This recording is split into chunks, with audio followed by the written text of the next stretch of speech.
तो आइए आज हम लोग पढ़ेंगे भूकंप शास्त्र पर आधारित अध्ययन क्या होता है, और इसके पहले पढ़ चुके हैं पृथ्वी का आंतरिक संरचना के बारे में। ठीक है, उसके बाद पढ़े थे कि घनत्व पर आधारित की वैज्ञानिक का अपना अपना मत है, तो घनत्व पर आधारित संरचना और संगठन के बारे में, फिर तापमान और दाब पर आधारित अध्ययन किए। अब हम लोग पढ़ेंगे आज भूकंप शास्त्र पर आधारित। अब देखिए, आइए बात करते हैं। पहले लिख दें भूकंप शास्त्र पर आधारित अध्ययन। देखिए टॉपिक डाल देते हैं आधारित अध्ययन। अब देखिए कुछ आप बात जान लीजिए जो कि सिर्फ वो तो आपको फैक्ट है, जैसे कि भूकंप का वैज्ञानिक अध्ययन क्या कहते हैं, तो उसे सिस्मोलॉजी कहते हैं। ठीक है, ये सब वैसे आगे पढ़ेंगे जब भूकंप पढ़ेंगे। अभी भूकंप शास्त्र पर आधारित अध्ययन पढ़ रहे हैं। जैसे कि उत्पत्ति देखिए, हम यहाँ लिख देते हैं। अब बात करें उत्पत्ति किस रूप में होती है भूकंप की। ठीक है, तो उसे आप बोल सकते हैं तरंग के रूप में, तरंग के रूप में होती है। ठीक है, आगे बढ़ते हैं। आगे आपको ये जानना होगा ना कि जो कणों के कंपन के कारण जो ऊर्जा का स्थानांतरण होता है उसे यांत्रिक तरंग कहते हैं। देखिए हम लोग जानेंगे कि यांत्रिक तरंग किसे कहते हैं। पहले ये जान लेते हैं कि तरंग के बारे में, जिसे जानते आइए। एक मिनट। अब देखिए पहले यांत्रिक तरंग को देखते हैं। ठीक है, कि यांत्रिक तरंग क्या है। यांत्रिक तरंग को दो भागों में बांटा गया है, जैसे कि अनुदैर्घ्य तरंग, अनुप्रस्थ तरंग। आपको भी लिख के समझाते हैं हम। यांत्रिक या यांत्रिकी तरंग। अब देखिए यहाँ पे देखिए उतना ही पढ़ेंगे जितना से हम लोग का काम चल जाए, क्योंकि हम लोग यहाँ साइंस नहीं पढ़ रहे हैं। ठीक है, हम लिख लेते हैं, पर उतना ही पढ़ना है हम लोग को। मतलब एकदम बेसिक जानना है कि अनुदैर्घ्य क्या होता है, अनुप्रस्थ क्या होता है। जैसे कि यांत्रिक को देखिए दो भागों में बांटे, अनुदैर्घ्य। ठीक है, या इसे इंग्लिश में आप बोल सकते हैं लॉन्गिट्यूडनल वेव। ठीक है, अब बात करें अनुप्रस्थ का। अनुप्रस्थ तरंग को क्या बोलते हैं, तो ट्रांसवर्स वेव कहते हैं इंग्लिश में। अब जानेंगे इसको पिक्चर के माध्यम से कि भाई ये अनुदैर्घ्य तरंग और आखिर अनुप्रस्थ तरंग में अंतर क्या है, तभी तो जानेंगे पीछे आगे जाके। मतलब सॉरी कि P wave, S wave, L wave, ये कौन सा अनुदैर्घ्य है, कौन सा अनुप्रस्थ है। ठीक है, सॉरी। अब पढ़ते हैं अनुदैर्घ्य को, थोड़ा जानते हैं। तो आइए अनुदैर्घ्य को देखते हैं। अब देखिए अगर तरंग की दिशा हम लोग मान लें कि ये तरंग की दिशा है, और इसके समानांतर अगर अणु का कंपन हो रहा है ना, जैसे ये कण है और कणों का कंपन तरंग की दिशा के देख रहे हैं समानांतर हो रहा है। लंबवत और समानांतर आई थिंक सबको पता होता है कि किसे लंबवत कहते हैं, किसे समानांतर कहते हैं। हम यहाँ लिख देते हैं वैसे तो कि कणों का जो कंपन है, या कणों का कंपन या कण कंपन बोल लीजिए। अब इसकी दिशा अगर लंबवत नहीं है, क्या है, तरंग की दिशा के समानांतर है, क्योंकि ये जो तीर देख रहे हैं ये तरंग है मान के चलिए, और इसके समानांतर ही चल रहा है। तो यहाँ क्या लिखेंगे, तरंग की दिशा के समानांतर। ठीक है, देख लीजिए तरंग की दिशा, यहाँ दिशा कर लेते हैं, दिश लिख दिए हैं, सॉरी, के समानांतर। एक मिनट यार, ये थोड़ा सा रुक गया है। एक मिनट, इसको काट के लिखते हैं। ठीक है, फिर से रुक जाइए।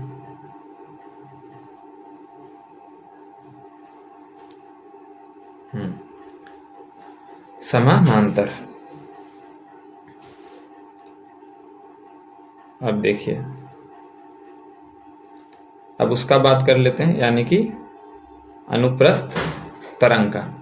इसके बारे में बस इतना ही जानना था कि कणों के कंपन की दिशा जिसकी तरंग की दिशा के समानांतर हो उसे अनुप्रस्थ तरंग, सॉरी, अनुदैर्घ्य तरंग कहते हैं। अनुप्रस्थ तरंग को देखते हैं कि ये मान के चलिए तरंग है, और आप देखिए ट्रांसवर्स रूप में, या ट्रांसवर्स नाम इसका इसे रखा गया, देख रहे हैं। जैसे वो है कि समानांतर था, ये है लंबवत, देख रहे हैं, ऊपर नीचे से लंबवत के रूप में, मतलब तरंग की दिशा के लंबवत जो चले, तो इसे ही क्या बोलेंगे, देखिए इसे ही बोलेंगे अनुप्रस्थ तरंग। ठीक है, यहाँ आपको बहुत डिटेल में जाने का जरूरत नहीं है, इसे लिख देते हैं तरंग की दिशा के लंबवत।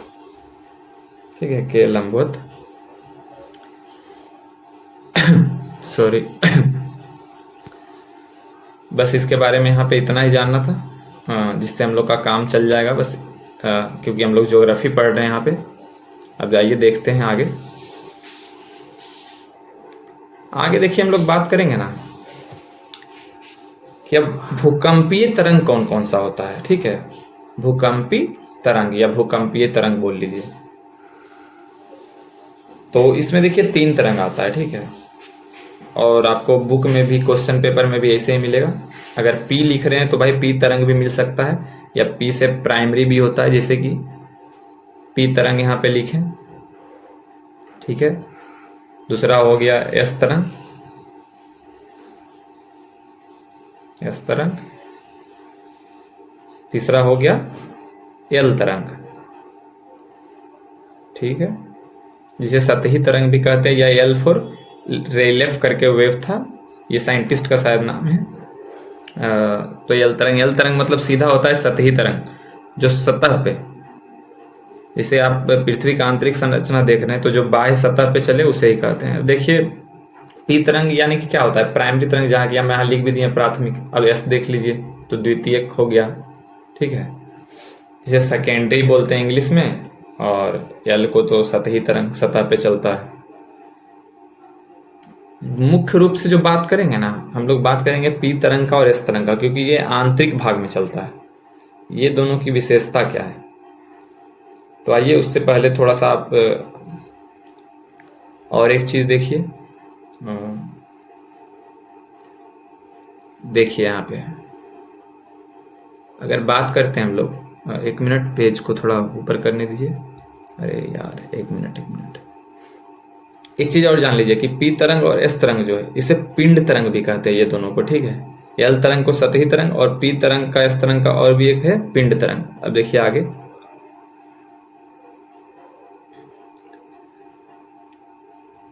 आगे देखिए अगर, तो एक होता है देखिए एपी सेंटर, और एक होता है फोकस। यहाँ पे आप देखिए, जैसा कि हम पहले बता चुके हैं, क्रस्ट क्या, मेंटल क्या, कोर क्या होता है, यहाँ पे वो सब नहीं बताएंगे। आप पीछे क्लास में अगर जानना है तो देख लीजिए। ये देखिए जैसे कि यहाँ पे है कहीं पे मूल, भूकंप मूल अगर मान लेते हैं। ठीक है, भूकंप मूल ये क्या है, तो भूकंप मूल को इंग्लिश में फोकस कहते हैं। और इसके बारे में आपको बस इतना याद रखना है कि भूकंप की जो उत्पत्ति होती है, देखिए यहाँ लिख भी देंगे, भूकंप की उत्पत्ति। ठीक है, उत्पत्ति। आपसे कभी पूछे कि भूकंप की उत्पत्ति कहाँ होती है, तो भूकंप मूल पे। अब आगे देखते हैं। एक शब्द आता है अधिकेंद्र। अधिकेंद्र इंग्लिश में भी यहाँ पे लिख देंगे आपको। इंग्लिश में होता है AP centre. AP centre, writing थोड़ा सा मेरा गड़बड़ है। AP centre. अब अधिकेंद्र का क्या विशेषता है, तो ये देखिए सतह पर सबसे पहले जो कंपन होगा। ठीक है, यहाँ जैसे भूकंप मूल देखें, और जहाँ आपसे पूछे कि सतह पर सबसे पहले कंपन कहाँ होता है, तो अधिकेंद्र में होता है। देखिए लिख भी देते हैं, सतह पर सबसे पहले कंपन। आप देखिए, अब आप जान चुके हैं, एग्जाम में ये आता भी है कि सतह पर सबसे पहले कंपन कहाँ पे होता है, तो एपी सेंटर। और भूकंप की उत्पत्ति कहाँ होती है, तो भूकंप मूल यानी कि फोकस। ठीक है। अब आगे हम लोग जानेंगे कि पी वेव और एस वेव, एल वेव जो लिखे हैं उसकी क्या विशेषता है, इन तीनों के बीच क्या अंतर है, कौन सा अनुदैर्ध्य है, कौन अनुप्रस्थ है, किसकी गति तीव्र है। ठीक है, किसकी गति धीमी है, किसकी तीव्रता अधिक है, क्योंकि तीव्रता और गति अलग अलग होता है। तो पी वेव के बारे में हम लोग देखते हैं पहले, पी वेव की विशेषता।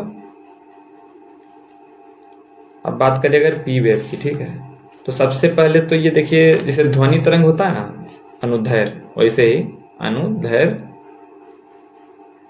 तरंग होता है ये, ठीक है। पी वेव की अगर बात करें तो ये अनुदैर्घ्य तरंग होता है।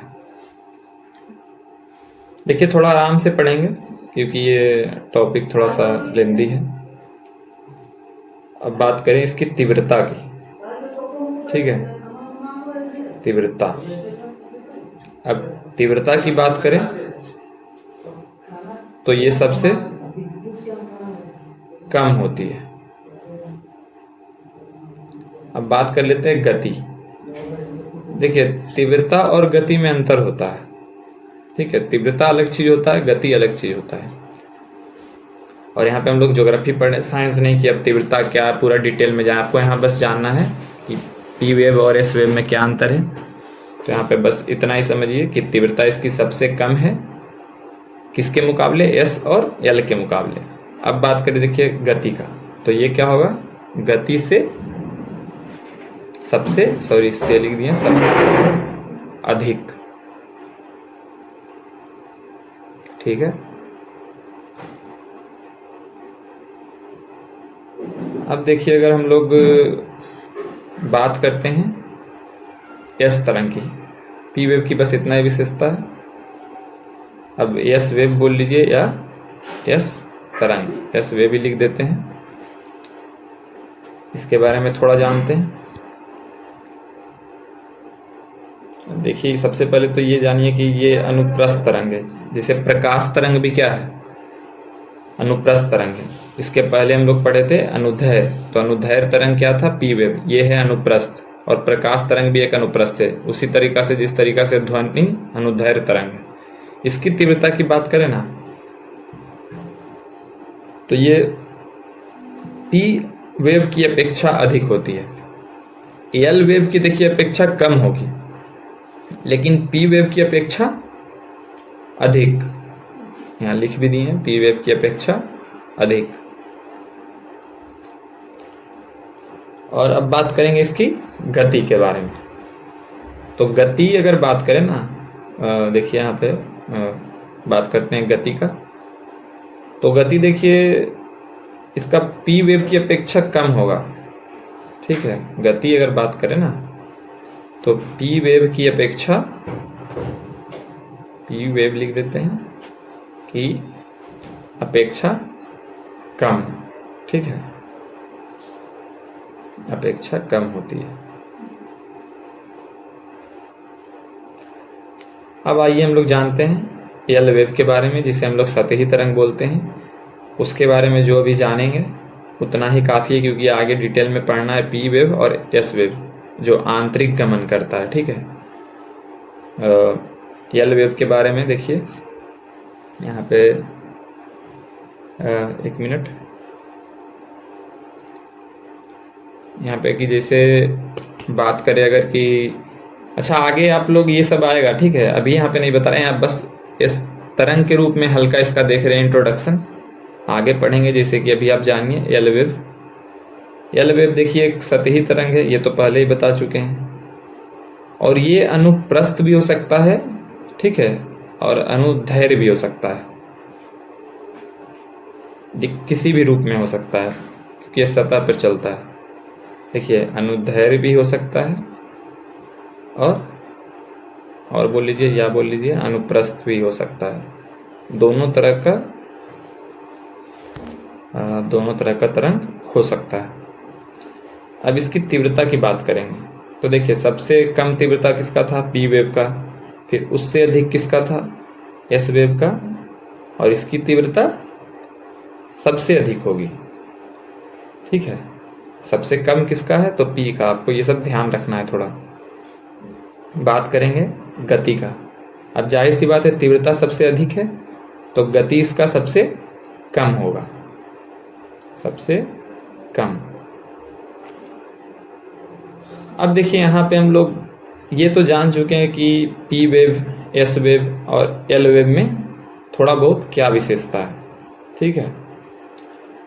अब जो मुख्य बात है ना कि भूकंप की उत्पत्ति, अब जो मेन टॉपिक आता है, ये तो बस जान रहे थे, तरंग का थोड़ा इंट्रोडक्शन ले रहे थे कि तरंग के बारे में थोड़ा बहुत जाने, पूरा नहीं जाने, ये नहीं बोलेंगे कि हम लोग पूरा तरंग पढ़ें, क्यों पढ़े भाई, हम लोग को यहाँ साइंस नहीं पढ़ना है, ज्योग्राफी पढ़ना है, जितना टच चाहिए मतलब कि थोड़ा बहुत वेब का उतना हम लोग ले चुके हैं। अब हम लोग पढ़ेंगे कि पी तरंग कौन से माध्यम में गमन करता है, एस तरंग कौन से माध्यम में गमन करता है, कितना से कितना डिग्री तक बोल लीजिए, मतलब जैसे होता है ना कि एक पृथ्वी का भी है तो अपना एक आयतन है, अपना एक घनत्व पे जैसे उस टाइम पढ़े थे कि कैसे अंदर की ओर जाने पे घनत्व बढ़ता है, ये सब हम पीछे आपको थोड़ा मतलब आप समझिए रिवीजन करवा दे रहे हैं, क्योंकि यहाँ पे वही जानना है हम लोग को, ठीक है।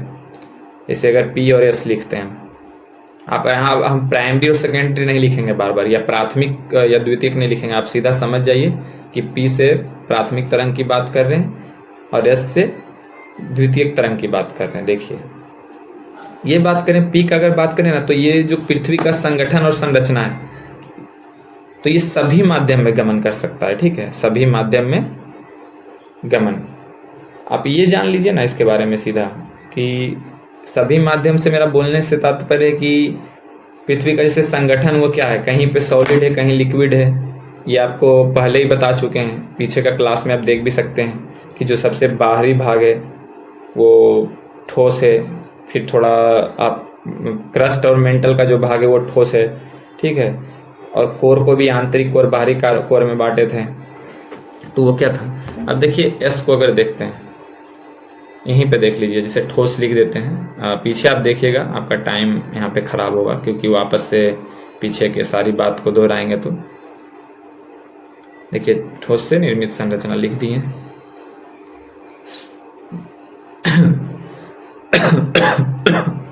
सॉरी, देखिए यहाँ दोनों लिख दिए, पी से सभी माध्यम में गमन करता है प्राथमिक तरंग, और एस तरंग ठोस से निर्मित भाग में या ठोस संरचना भाग में, जहाँ पे ठोस संरचना भाग हो।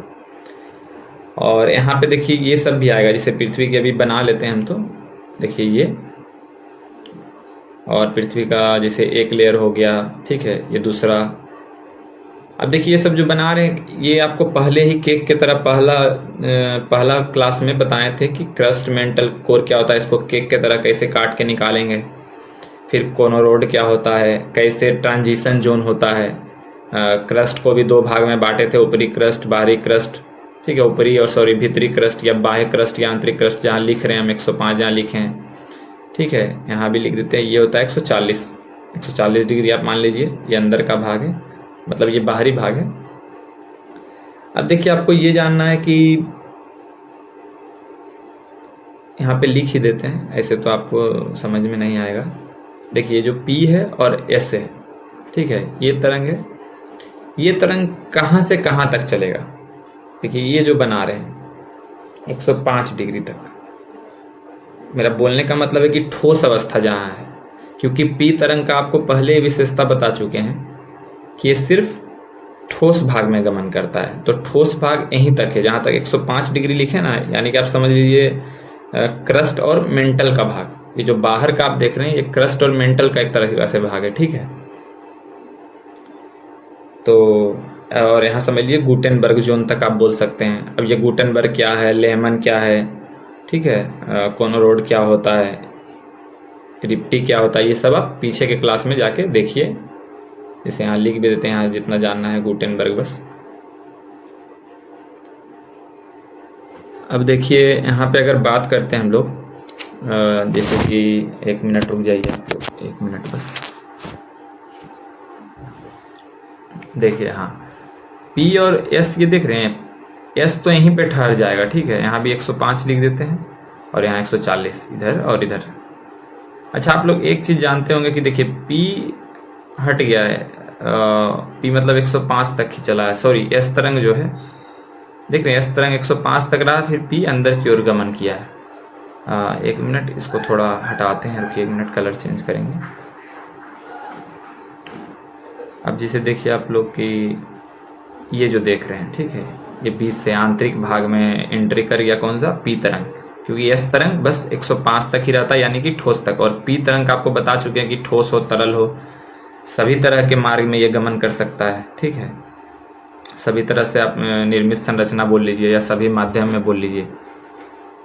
देखिए यहाँ लिख देते हैं, ये जो है पी तरंग। ठीक है, अब हम लोग यहाँ पे बात करेंगे कि ये आप जान लिए कि कौन सा तरंग किस भाग में गमन कर रहा है। एल का तो भाई सतही तरंग है, सतह पे चलेगा। ये जो खींच रहे हैं ना लाइन, यहाँ पे देख रहे हैं कोई सा भी तरंग नहीं आ रहा है, ना ही पी तरंग के द्वारा भूकंप होगा या भूकंप की उत्पत्ति जो बोलिए, ना ही एस तरंग यहाँ पे चल रहा है। तो इसको हम लोग बोलेंगे ना वृष्टि छाया क्षेत्र। ये आप लोग जानते हैं वृष्टि छाया क्षेत्र क्या होता है, वृष्टि छाया क्षेत्र। और ये किसका वृष्टि छाया क्षेत्र है, आप ही लोग बताइए कि यहाँ पे 105 से 140 डिग्री तक जो है, यहाँ कौन सा तरंग नहीं आ रहा है। ठीक है, जैसे कि यहीं पे आप लोग देख लीजिए, इसको हटाने का जरूरत नहीं है। यहाँ पे इसे बात करें, ये देख रहे हैं इधर भी 105 से 140, जैसे 105 से 140 तक का अगर बात करें तो ये है पी का। ठीक है, यहाँ से जैसे देखिए, पहले देख लीजिए, बाद में हम लिख भी देंगे। 105 से 105 तक जो जा रहा है, इधर का 105 से उधर का 105 तक, यहाँ कौन सा तरंग नहीं चल रहा, आप ही बताइए। एस तरंग, जाहिर सी बात है। या एस तरंग नहीं चल रहा है तो क्या होगा, एस का वृष्टि छाया क्षेत्र होगा। ये देख रहे हैं ये भाग। तो 105 से 105 तक का क्या होगा, अगर पूछे एस तरंग का छाया क्षेत्र क्या है, तो 105 से 105 तक, मतलब इधर से उधर तक। और ये देखिए 105 से 140, ये जो लाल वाला देख रहे हैं आप, ये दोनों तरफ, ये किसका है। ये तो आप भी बता दीजिएगा कि जाहिर सी बात है भाई, ये पी तरंग का छाया क्षेत्र है या वृष्टि छाया क्षेत्र है। देखिए ये अभी आप फिगर, आपको घचड़ पचड़ लग रहा है आपको, अभी आप भी गूगल से डाउनलोड करके एकदम फिगर दिखाएंगे। अभी बस लिख देते हैं यहाँ पे कि पी का वृष्टि छाया क्षेत्र कितना हुआ था, 105 से 105 तक। ये आ भी सकता है, आप प्रीवियस ईयर लगाइएगा ना, सॉरी मतलब 105 से 140 तक और 105 से 105 तक। ये एक बार प्रीवियस ईयर लगा के देखिए, मतलब जिसके बारे में पढ़ रहे हैं, आंतरिक संरचना, ठीक है, भूकंप शास्त्र पे आधारित, आपसे एक भी क्वेश्चन छूटने नहीं जा रहा है। ये देखिए आप यहाँ पे, इसको थोड़ा आप देखिए डिटेल में, जो हम बनाए हैं वही है, जानबूझ के पहले आपको उस पर बना के बताएं। अब आप इस पर देख के आसानी से समझ जाइएगा। ये देखिए यहाँ पे देख रहे हैं एस वेव और पी वेव। पी वेव को देखिए पीला में दिखाया गया जहाँ टिक मार रहे हैं, और एस वेव को ब्लैक में दिखाया गया है। आप देख ही पा रहे होंगे पिक्चर में। देखिए ये जो ब्लैक है देख रहे हैं, ये कौन सा वेव है, ये एस वेव है।